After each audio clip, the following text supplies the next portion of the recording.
On va donc ouvrir la parole de Dieu et on va le faire dans l'Évangile selon Luc au chapitre 10 et à partir du verset 25. Je lis pour vous. Un docteur de la loi se leva et dit à Jésus pour l'éprouver, Maître, que dois-je faire pour hériter la vie éternelle? Jésus lui dit, qu'est-il écrit dans la loi? Qui lis-tu? Il répondit, tu aimeras le Seigneur ton Dieu de tout ton cœur, de toute ton âme, de toute ta force et de toute ta pensée, et ton prochain comme toi-même. Nous savons que Jésus va approuver cette réponse, mais quand on creuse un petit peu ce texte, euh, à la première lecture, on peut se dire, mais aimer le Seigneur, ça se passe de commentaires. C'est OK, on comprend de quoi on parle, mais on voit bien qu'il y a de nombreuses précisions qui sont ajoutées. Et je crois que la parole de Dieu, eh bien, ne dit rien d'inutile, mais qu'au contraire, toutes choses qui sont précisées dans cette parole sont des choses utiles, qui sont édifiantes pour notre foi. La parole précise, tu aimeras le Seigneur, ton Dieu. Ton Dieu, ça veut dire quelque chose. Ça veut dire que c'est pas le Dieu de ta famille, c'est pas le Dieu de tes parents, de tes enfants ou de tes amis ou de ton conjoint, c'est ton Dieu. C'est le tien. Tu te l'es accaparé et tu lui appartiens. Il est ton supérieur. Il est celui de qui vient ton souffle. Il est ton créateur. Il est aussi ton rédempteur, c'est-à-dire celui qui t'a racheté. Il est ton sauveur. Et je crois que c'est important de réaliser que celui que nous aimons, et tout cela et bien d'autres choses encore, il est notre Dieu. Nous ne parlons pas d'un Dieu qui nous est inconnu, d'un Dieu de culture, d'un Dieu d'héritage. Nous parlons de celui que nous avons rencontré, de celui qui est véritablement notre Dieu. Ensuite, il est dit que nous devons l'aimer de tout notre cœur, de toute notre âme, et je veux m'arrêter tout d'abord sur ces deux premiers mots, le cœur et l'âme. Alors c'est vrai que quand on regarde certains commentaires, ils nous disent que le cœur et l'âme, c'est assez proche l'un de l'autre dans la conception biblique des choses, mais quand on regarde de plus près, il y a quand même des différences qui sont intéressantes pour notre méditation. Le cœur, c'est le siège de nos sentiments terrestres, et non seulement de nos sentiments terrestres, mais aussi de toutes sortes de mauvaises choses qui peuvent s'y mettre. L'évangile selon Matthieu au chapitre 15 au verset 19 nous dit que c'est du cœur que viennent les mauvaises pensées, les meurtres, les adultères, les impudicités, les vols, les faux témoignages et les calomnies. Nous voyons bien que ce ne sont pas les sentiments que Dieu attend de notre part.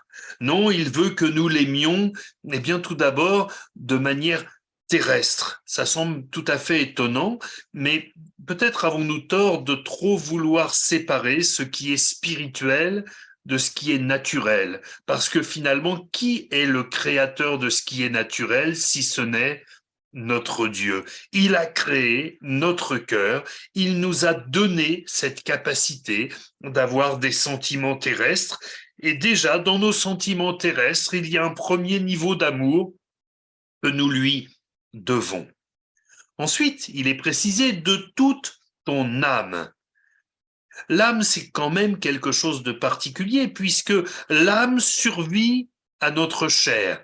Quand notre chair meurt, quand notre corps meurt, eh bien notre âme, elle, vit. Elle est appelée à aller dans l'éternité de Dieu, dans le repos de Dieu dans un premier temps, puis dans l'éternité de Dieu lors de la résurrection quand le Seigneur viendra chercher son Église.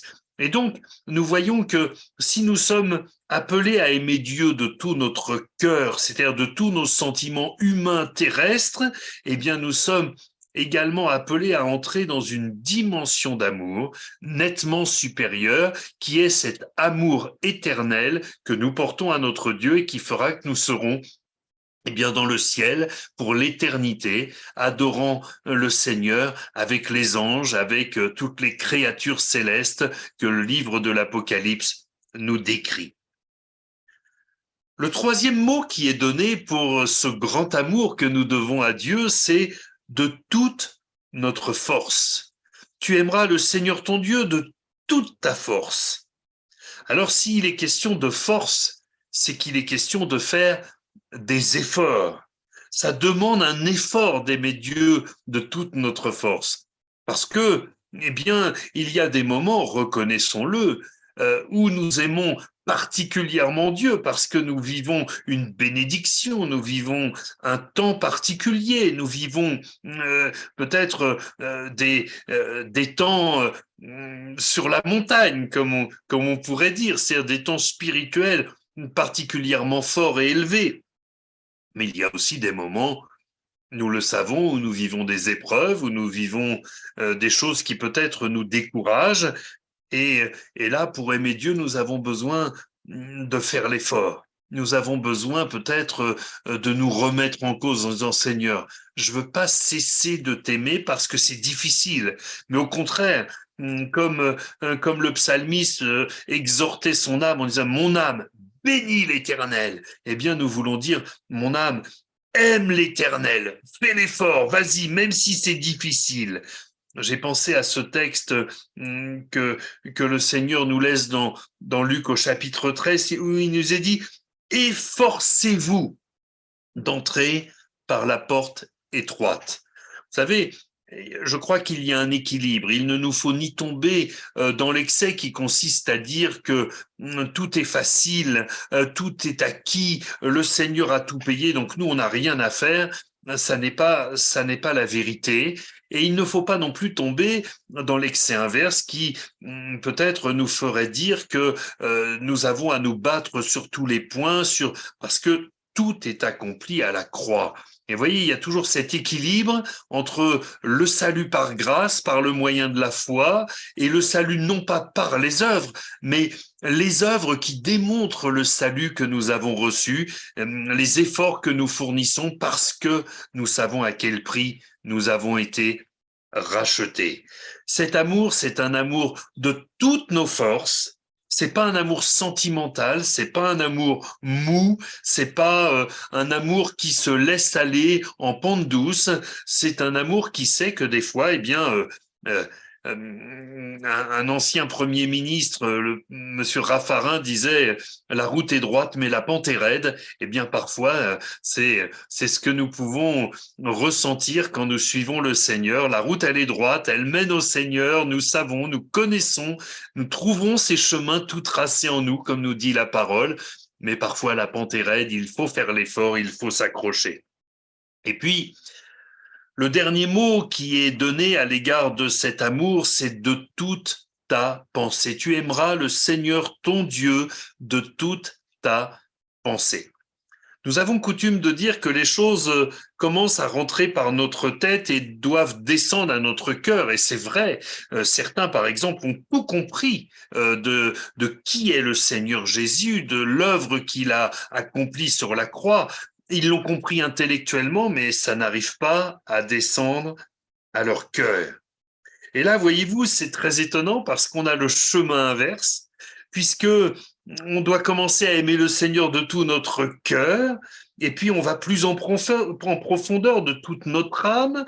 On a l'impression que ça prend tout le corps, de toutes nos forces, et on termine par la tête, et de toutes tes pensées, de toute ta pensée. Moi, je crois que c'est important de se poser la question de ce que sont nos pensées à l'égard de l'amour que nous portons au Seigneur.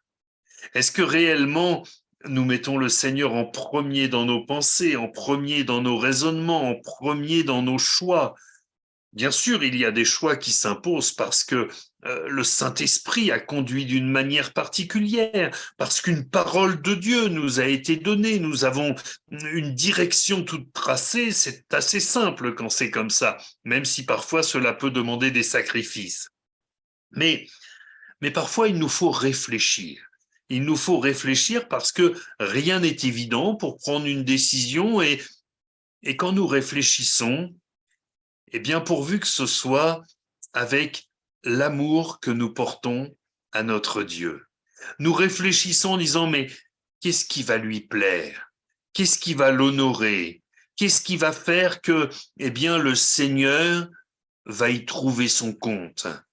Et là, effectivement, nous comprenons que aimer le Seigneur de toute sa pensée, ça a un sens, ça a du sens. Alors, eh bien, ce soir, puissions-nous l'aimer encore plus, puissions-nous l'aimer de tout notre cœur, mais pas seulement, de toute notre âme, mais pas seulement, de toute notre force, et encore de toute notre pensée. Que le Seigneur nous bénisse, qu'il nous encourage, qu'il nous fortifie. Nous prions ensemble, s'il vous plaît. Seigneur notre Dieu, il est vrai, Seigneur, que notre nature humaine a du mal à acquérir ces choses, à les intégrer, à les mettre en pratique et nous t'en demandons pardon, Seigneur, parce que c'est vrai, toi qui nous as aimés le premier au point de donner ton Fils unique pour nous, eh bien, tu mérites que nous t'aimions de cette manière que tu nous demandes, Seigneur, de vivre. Alors, Seigneur, merci de nous fortifier, merci de nous encourager dans notre amour pour toi. Bien sûr, nous voulons être des enfants de Dieu obéissants, des enfants de Dieu réfléchis. Bien sûr, nous voulons toutes ces choses, mais avant toute chose, nous voulons répondre. Nous voulons répondre à cette attente. Ce que tu attends de nous, c'est que nous t'aimions. Et Seigneur, nous voulons le faire de plus en plus pour la seule gloire de ton nom. Amen.